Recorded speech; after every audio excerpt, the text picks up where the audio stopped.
मुख्यमंत्री फडणवीसांनी शरद पवार आणि उद्धव ठाकरेंना फोन केलेला आहे। उपराष्ट्रपती पदाच्या निवडणुकीसाठी फडणवीसांचा पवार आणि ठाकरेंना फोन। सीपी राधाकृष्णन यांना पाठिंबा देण्यासाठी त्यांनी फोन केल्याची माहिती आहे। राज्यपाल राधाकृष्णन हे महाराष्ट्रामधील मतदार असल्याने त्यांना पाठिंबा द्यावा अशी विनंती दोघांना सुद्धा फडणवीसांनी केली आहे। विनायक डावरुंग आमचे प्रतिनिधी या संदर्भातली अधिक माहिती देतील। विनायक, आपण जर पाहिलं तर उपराष्ट्रपती पदासाठी एनडीएचे उमेदवार जे आहेत सीपी राधाकृष्णन यांना पाठिंबा कुठेतरी द्यावा ही यासाठी शरद पवार आणि उद्धव ठाकरे यांना दोघांना फोन जो आहे तो राज्याचे मुख्यमंत्री देवेंद्र फडणवीस यांनी केल्याची माहिती जी आहे ती सध्या मिळते। केंद्र सरकारकडून आपण जर पाहिलं तर केंद्राकडून एनडीएच्या उमेदवाराला पाठिंबा इतर नेत्यांनी द्यावा यासाठी जबाबदारी जी आहे ती राज्यातली मुख्यमंत्र्यांवर देण्यात आलेली आहे आणि त्यामुळे राज्य साठी शरद पवार आणि उद्धव ठाकरे यांना फोन जो आहे तो मुख्यमंत्र्यांनी केलाय।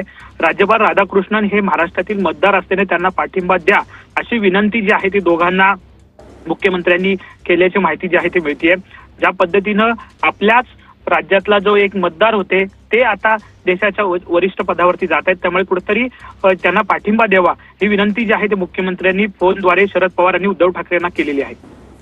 नक्कीच धन्यवाद विनायक दिलेल्या सविस्तर माहितीसाठी। फडणवीसांनी शरद पवार आणि उद्धव ठाकरे यांना फोन केलेला आहे आणि फोन करून सीपी राधाकृष्णन यांना पाठिंबा देण्यासंदर्भात विनंती त्यांच्याकडून करण्यात आलेली आहे।